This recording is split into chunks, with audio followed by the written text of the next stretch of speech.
believe that the author did violate the First Amendment, and there's a couple reasons standing behind that one point, or that one belief. So the first one from this article from the Legal Information Institute talks about the First Amendment and what it stands for and everything that this man did violate. My first point would be that we believe that the expression of the falling man should have been the falling men plural, because this man expressed himself along with many others. It wasn't only him.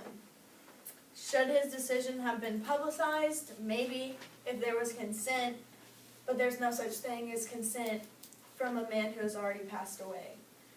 Although he did try and find the falling man, he was incorrect the first time.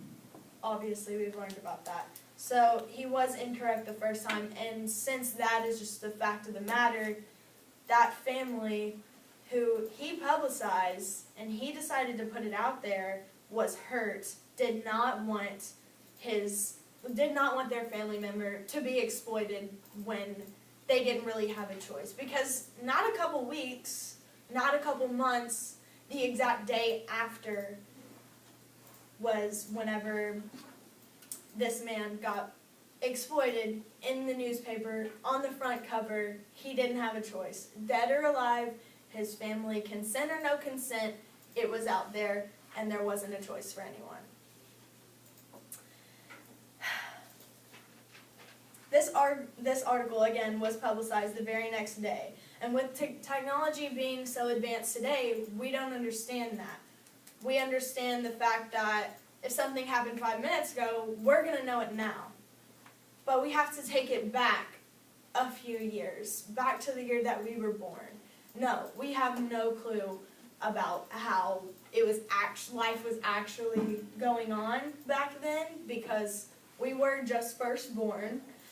But assuming what we've been told, there wasn't iPhones, there wasn't immediate knowledge of what's going on. So because of that, it was just kind of crazy to realize something that people didn't even know across the world, but they knew it the next day because it was exploited on the front page of newspapers everywhere. Anyway, so if we go to my second point, the Supreme Court has also recognized that the government may prohibit some speech that may cause a breach of the peace or cause violence. This, in fact, did cause violence the next day after 9/11 happened. So on 9/12/2001, this was publicized, and it did disturb peace, and it did indeed cause violence. People were frantic. People were confused. Everyone wanted to know who it was, or was it okay with them, or so many questions that just weren't answered. So, for more on the unprotected and less protected categories of speech, see advocacy of legal action, fighting words, commercial speech, and the right to free speech includes other mediums of expression that communicate a message. Indeed, he was trying to communicate a message. He probably did not think anything of it because everybody's heads were basically clouds because of everything that had happened.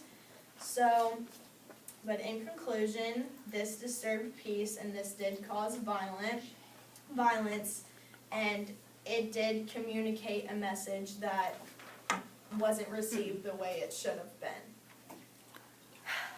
Okay, my third point would be people have the right to express themselves through publication, and people have the right to express themselves through publication. Okay, so it does not afford members of the media any special rights or any privileges. It doesn't, God, I'm so sorry. But it does not afford members of the media any special rights or privileges not afforded to citizens in general.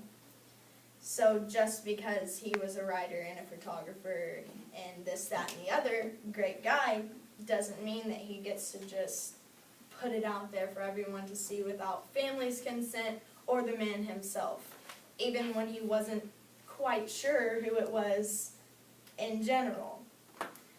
He did not express himself, he exploited another man. That expression of how he felt in that article that day had nothing to do with him but the falling man in the picture.